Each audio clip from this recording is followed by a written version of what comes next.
Greg Navarro there in Sydney. Well, for more on the current state of the global pandemic, let's bring in Hilary Brueck. She's health correspondent for The Insider. Thanks for joining us. Thanks for having me. Sure. So, two words, Delta variant. We can't stop talking about it. And now the internal CDC report saying the Delta variant is as contagious as chickenpox. Hilary, how does that change the way we approach the virus?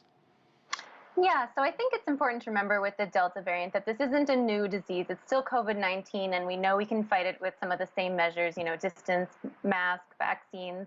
And we know how it transmits from person to person already in the same way, but it is faster and it's slicker. These studies are showing that your viral load when you have Delta is about 1,000 times higher than with other versions of the virus.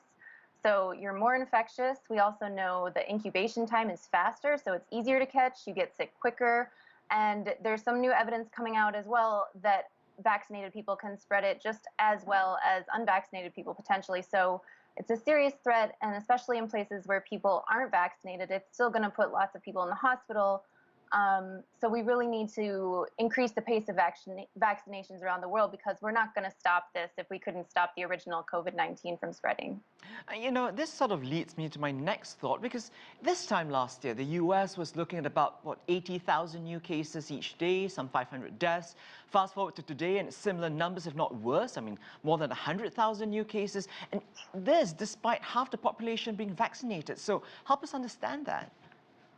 Yeah, so I think it's important to remember that despite the numbers of cases going up, the vaccines are still doing very well at keeping people out of the hospital, keeping people alive. But, like you said, only 50% of the country is vaccinated. So this virus does still pose a major threat to a lot of the country. Hilary, over the past 18 months, we've seen the virus explode in all kinds of hotspots. First it was Europe, then the US, India, and now we're seeing in Indonesia.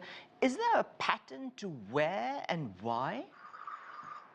I think it's really tough to pin that down. I think what we can say definitively and what we've seen is that as long as we're giving the virus a chance to circulate, it's going to keep doing that, and it's going to keep popping up these new variants. And like we heard the CDC say the other day, we could be only a few mutations away from the next variant that might not respond very well to the vaccines that we have.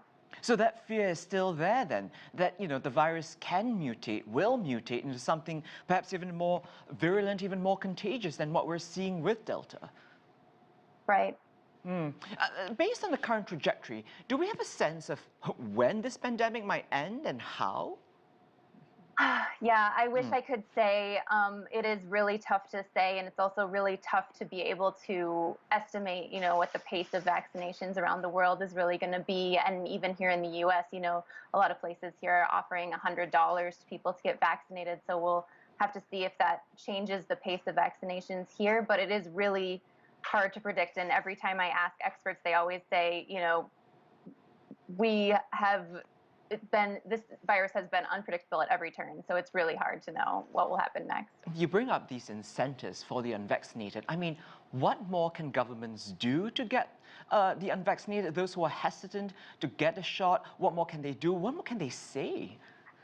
Yeah, I think the trend this week, especially in the U.S., has definitely been towards more mandates. We saw some federal mandates at the VA and in the military. And so what health experts are saying now is that this is kind of like the next phase in vaccination. We're really trying to normalize getting vaccinated, like we do for tetanus, like we do for other diseases, just making a COVID shot kind of a normal thing that people go out and do. And then is there also much talk now about, getting a booster shot for those who already have the vaccine? Yeah, so actually Israel did that earlier this week, and I think it's still too early to tell for the U.S. The FDA will be weighing in on that. But I think it seems to be leaning towards the idea that older people and vulnerable people, like immunocompromised people, would probably be getting a booster if anyone was going to be getting it. Without sort of getting into the politics of it, we're seeing a lot of countries returning to restrictions, lockdowns. Here we're talking again about mask mandates. Do you think we're just going to keep seeing these in cycles? As cases go up, we see restrictions come into play, and then the minute they go down, we loosen again, but then we almost have to pay the price down the way.